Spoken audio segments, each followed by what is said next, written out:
Hello everyone, welcome to सरल bye नीलम। मेरा नाम नीलम भाटिया है और मैं आपके लिए कुछ इंडियन पॉलिटी की वीडियोस लेकर आने वाली हूँ। तो जब भी कभी आप न्यूज़पेपर पढ़ते होंगे या फिर you are reading your textbooks, आपने ये जुडिशल डॉक्ट्राइन्स कई बार सुनी होंगी। तो ऐसे कुछ टर्म्स आते हैं, doctrine of pith and substance, colourable legislation. And मैंने अपनी टीचिंग में ये देखा है कि स्टूडेंट्स ऑफन इन डॉक्ट्रीन को लेकर काफ़ी कंफ्यूज रहते हैं।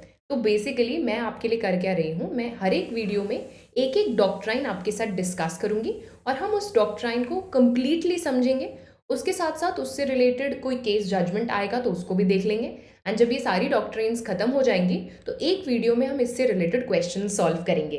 तो आपको ये वीडियो देखना है, समझना है और अगर कोई क्वेश्चन हो तो कॉमेंट बॉक्स में मुझसे पूछना है। तो चलिए स्टार्ट करते हैं। अब सबसे पहला क्वेश्चन ये आता है कि जुडिशियल डॉक्ट्राइन का मतलब क्या है। What do we mean by a judicial doctrine. तो पहले इसको समझते हैं। मान लीजिए आप हैं और आपकी बहन मम्मी के पास जाते हैं और एक चॉकलेट को लेकर लड़ाई चल रही है। अब आपकी मम्मी हमेशा देखती हैं कि चॉकलेट के डिवीजन को लेकर आपके बीच में हमेशा लड़ाई होती है। तो वो एक रूल बना देती है कि अब से जितनी भी चॉकलेट्स घर में आएंगी वो 2:1 के रेशो में डिवाइड होंगी। नहीं, आपको दो नहीं, दो बहन को और एक आपको। अब ये रूल बन जाता है। तो फर्दर फ्यूचर में जब भी कभी चॉकलेट्स आएंगी तो वो इसी रेशो में डिवाइड होंगी। ऐसा एक रूल आपकी मम्मी बना देती हैं। इसको हम कह देते हैं द चॉकलेट डॉक्ट्राइन। ठीक है। इससे क्या होगा, फ्यूचर में आपके बीच में प्रॉब्लम्स नहीं आएंगी क्योंकि आपको पता है कि इसको कैसे सॉल्व करना है। सिमिलरली जब जुडिशरी कोई एक प्रिंसिपल या कोई थ्योरी या कोई एक रूल स्टैब्लिश कर देती है ताकि फर्दर ऐसे केसेस में उसको अप्लाई कर कर देखा जाए, तो उसे एक जुडिशियल डॉक्ट्रीन कहते हैं।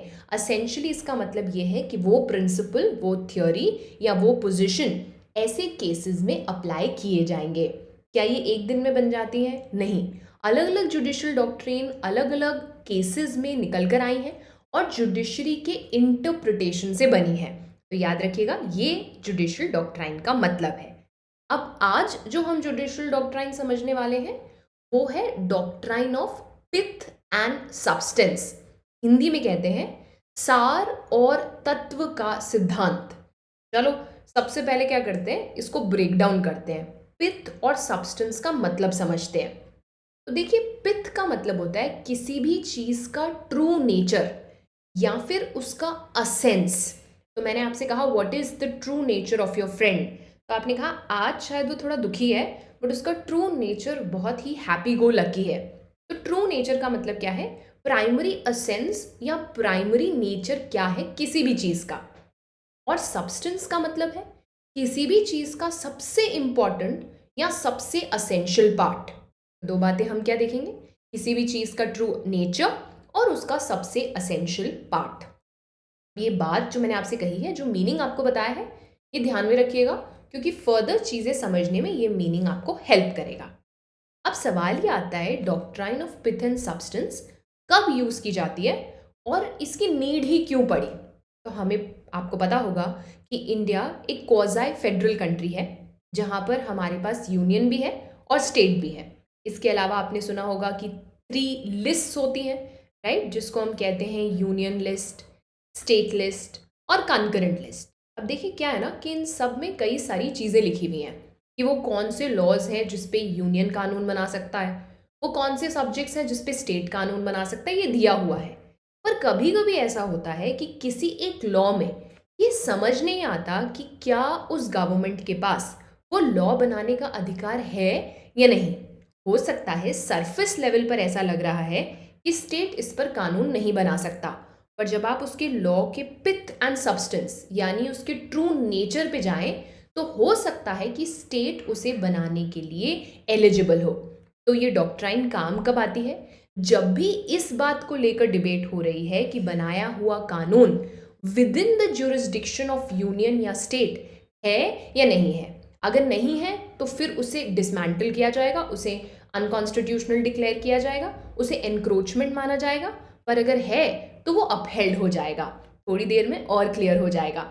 अब समझिए, तो doctrine of pith and substance use कब होगी, जब ऐसा कोई कानून बना है, लेजिस्लेचर द्वारा ऐसा कोई कानून बनाया गया है जिसे दूसरा लेजिस्लेचर चैलेंज करता है। मान लीजिए यूनियन लेजिस्लेचर ने बनाया और स्टेट उसको चैलेंज कर रहा है, या स्टेट ने बनाया और यूनियन उसको चैलेंज कर रहा है कि भैया ये तो इनके कैपेसिटी में नहीं है, या XYZ कोई भी इंसान चैलेंज कर रहा है कि स्टेट या यूनियन द्वारा बनाया गया ये कानून उनके सब्जेक्ट लिस्ट का पार्ट नहीं है। अब जब भी कभी ऐसा क्वेश्चन आएगा तो कोर्ट ने कहा कि हमें उसके पिथ एंड सब्सटेंस पे जाना है। अब इसका क्या मतलब है? तो जब भी हमारे सामने ये सवाल होगा कि बनाया हुआ कानून सब्जेक्ट मैटर का पार्ट है या नहीं है, तो हम ये देखेंगे कि वो कानून अचीव क्या करना चाहता है। तो बेसिकली हम उसके वर्ड्स पे, उसकी फेस वैल्यू पे नहीं जाएंगे। हम ये देखेंगे कि वो पर्टिकुलर लॉ अचीव क्या करना चाहता है। अगर जो वो अचीव करना चाहता है वो यूनियन लिस्ट का पार्ट है या स्टेट लिस्ट का पार्ट है, और ऐसा करते हुए इंसिडेंटली आप दूसरे की लिस्ट पर एनक्रोच भी कर लें तो भी वो लॉ वैलिड माना जाएगा।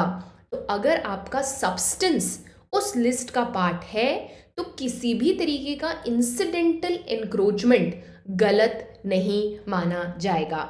अब इसका एक एग्जाम्पल देखते हैं। तो एक हाइपोथेटिकल एग्जाम्पल लीजिए।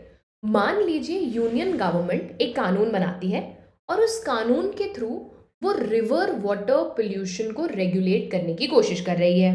अब ये जो रिवर है वो एक स्टेट से नहीं, बहुत सारे स्टेट से बहती है। तो यहाँ पर प्रॉब्लम क्या कंट्रोल करने की कोशिश है? Pollution, right, of a river that flows through various states. अब सवाल उठता है कि भैया पोल्यूशन का जो मैटर है वो सेंट्रल गवर्नमेंट का है, बट वाटर रिसोर्सेज का जो मैटर है वो तो स्टेट गवर्नमेंट का है। अब आप रिवर पर काम कर रहे हैं, आप रिवर वाटर को रेगुलेट करेंगे, तो आप वाटर रिसोर्सेज के डोमेन में लॉ कैसे बना सकते हैं? क्योंकि वो तो स्टेट गवर्नमेंट्स का प्रेरोगेटिव है। अब आ गया प्रॉब्लम कि क्या कोई स्टेट पोल्यूशन कंट्रोल करने के लिए कानून बना सकता है या नहीं। तो सेंट्रल गवर्नमेंट ने तो ये कानून बना दिया, पर ये तो वाटर रिसोर्स भी है, क्योंकि ये स्टेट गवर्नमेंट में फॉल करता है, तो आप क्या ये कानून बना सकते हैं या नहीं? तो अप्लाई करिए doctrine of pith and substance और पूछिए कि ये लॉ करना क्या चाह रहा है, उसका पिथ क्या है, उसका सब्सटेंस क्या है। जब आप ये डॉक्ट्राइन लगाएंगे तो आपको पता चलेगा कि this law is not actually about water resources. हाँ, वाटर रिसोर्स इसमें इन्वॉल्व जरूर हो रहा है, पर इसका प्राइमरी सब्सटेंस, प्राइमरी पिथ या प्राइमरी ऑब्जेक्टिव क्या है? रिवर वाटर पोल्यूशन को कंट्रोल करना। तो आपको जवाब मिल गया, ये लॉ सेंट्रल गवर्नमेंट बना सकता है। तो बहुत सरल भाषा में अगर हम कहें तो आप जब भी किसी लॉ की वैलिडिटी को चेक कर रहे हैं तो आप ये देखेंगे कि उसका इंटेंट क्या है, उसका सब्सटेंस क्या है, उसका प्राइमरी ऑब्जेक्टिव क्या है। ऐसा करते वक्त अगर वो इंसिडेंटली दूसरे सब्जेक्ट के ऊपर लॉ बना भी लेते हैं तो उसे हम गलत नहीं मानेंगे। तो to summarise, doctrine of pith and substance के हमें ये पता करने में हेल्प करती है कि कोई भी लॉ कॉन्स्टिट्यूशनली वैलिड है या नहीं है, और ऐसा करते हुए हम उसके प्राइमरी सब्जेक्ट मैटर को देखते हैं। अगर प्राइमरी सब्जेक्ट मैटर टिक हो गया तो किसी भी तरीके का इंसिडेंटल एनक्रोचमेंट गलत नहीं माना जाएगा। तो क्या ऐसा पहले कभी हुआ है? हाँ जी। अब इसको समझने के लिए हम लोग एक केस जजमेंट ले लेते हैं, and that is state of Bombay versus FN Balsara. अब सुनिए हुआ क्या। तो बॉम्बे ने ना एक प्रोहिबिशन एक्ट लेकर आया इन द ईयर 1949। उस समय पर बॉम्बे स्टेट हुआ करता था, बाद में आपको पता है वो डिवीजन हो गया। तो बॉम्बे स्टेट लिकर को प्रोहिबिट करने के लिए एक एक्ट लेकर आता है। अब इस एक्ट को चैलेंज किया जाता है। क्यों? क्योंकि ऐसा करते वक्त वो इंपोर्ट और एक्सपोर्ट ऑफ लिकर पर भी रेस्ट्रिक्शंस लगा रहे थे, obviously because liquor import export की जाती है स्टेट बॉर्डर्स से। तो यहाँ पर सवाल ये उठा कि क्या स्टेट ऑफ बॉम्बे ऐसा एक्ट लेकर आ सकता है, क्योंकि ऐसा करते हुए तो वो कस्टम पर कानून बना रहा है, और कस्टम तो स्टेट लॉ के अंदर आता नहीं। It is not a state subject, it is a union subject. Okay, अब कोर्ट के पास में सवाल आया कि क्या ये प्रोहिबिशन एक्ट वैलिड है या नहीं है। तो कोर्ट ने यहाँ पर ये सवाल किया कि ये बॉम्बे प्रोहिबिशन एक्ट आया क्यों, यानी याद करिए इसका पिथ क्या है, इसका सब्सटेंस क्या है, इससे आप अचीव क्या करना चाहते हैं। तो यहाँ पर जवाब मिला कि ऐसा करके बॉम्बे एक्चुअली सिर्फ लॉ एंड ऑर्डर को बेहतर करना चाहता है, क्योंकि इवेंचुअली अगर लिकर की सेल और परचेज रेगुलेट होगी तो स्टेट का लॉ एंड ऑर्डर मेंटेन रहेगा। और देखा जाए तो ऐसा करते हुए वो लिकर की सेल और परचेज को कंट्रोल करना चाहते हैं only with in the state border, जो कि बॉम्बे स्टेट कर सकता है। पर हाँ, इससे जो कस्टम इश्यूज इम्पैक्ट हो रहे हैं वो सिर्फ इंसिडेंटल है, यानी वो उसका प्राइमरी ऑब्जेक्टिव नहीं है। और इसीलिए ये एक्ट बिल्कुल वैलिड है और स्टेट इस एक्ट को लेकर आ सकती है। तो जब पिथन सब्सटेंस का यूज किया गया तो पता चला कि जो सेंट्रल सब्जेक्ट ऑफ कस्टम्स पे इंक्रोचमेंट हुआ था वो इंसिडेंटल था, यानी वो स्टेट ऑफ बॉम्बे का प्राइमरी ऑब्जेक्टिव नहीं था, रादर प्राइमरी ऑब्जेक्टिव था लॉ एंड ऑर्डर को मेंटेन करना। तो ये थी doctrine of pith and substance. याद रखिएगा, इस डॉक्ट्रिन को बहुत सारे कोर्ट जजमेंट्स में इस्तेमाल किया गया है। जब भी ये सवाल उठता है कि क्या कोई लॉ, बनाया गया लॉ वैलिड है या नहीं है, क्या वो लिस्ट के दिए गए सब्जेक्ट मैटर को बिलोंग करता है या नहीं करता, कोई ओवरलैपिंग आ रही है, कोई एनक्रोचमेंट आ रही है, तो हम doctrine of pith and substance पे रिलाई करते हैं।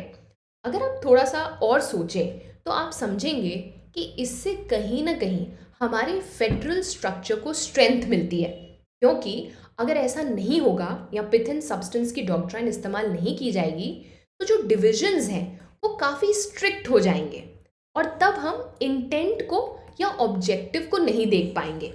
तो इस प्रॉब्लम को पिथ एंड सब्सटेंस सॉल्व करता है और जो रिजिड फेडरल स्ट्रक्चर है उसमें एक ईज प्रोवाइड करता है और इससे कहीं ना कहीं सेंटर और स्टेट के बीच में जो डिस्प्यूट्स होती हैं उसको भी रिजॉल्व करने में हेल्प मिलती है। तो ये थी doctrine of pith and substance. आप मुझे कमेंट बॉक्स में बताइएगा कि आपको समझ आई या नहीं आई। If there any questions let me know and happy learning.